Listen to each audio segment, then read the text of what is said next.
The Lord said to Moses and Aaron, "If anyone has a swelling or a rash or discolored skin that might develop into a serious skin disease, that person must be brought to Aaron the priest or to one of his sons.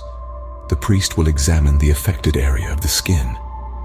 If the hair in the affected area has turned white and the problem appears to be more than skin deep, it is a serious skin disease, and the priest who examines it must pronounce the person ceremonially unclean.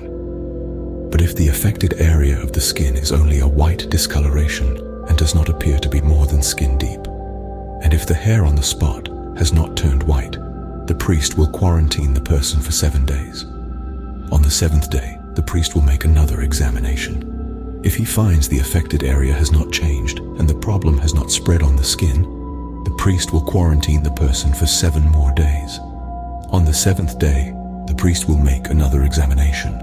If he finds the affected area has faded and has not spread, the priest will pronounce the person ceremonially clean.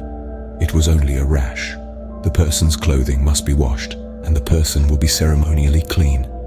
But if the rash continues to spread after the person has been examined by the priest and has been pronounced clean, the infected person must return to be examined again. If the priest finds that the rash has spread, he must pronounce the person ceremonially unclean, for it is indeed a skin disease. Anyone who develops a serious skin disease must go to the priest for an examination.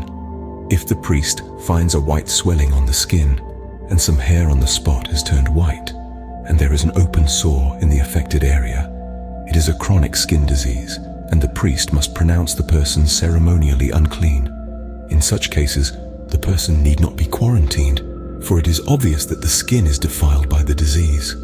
Now suppose the disease has spread all over the person's skin, covering the body from head to foot.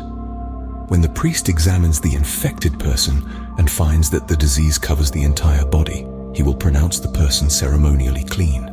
Since the skin has turned completely white, the person is clean. But if any open sores appear, the infected person will be pronounced ceremonially unclean. The priest must make this pronouncement as soon as he sees an open sore, since open sores indicate the presence of a skin disease. However, if the open sores heal and turn white like the rest of the skin, the person must return to the priest for another examination. If the affected areas have indeed turned white, the priest will then pronounce the person ceremonially clean by declaring, "You are clean."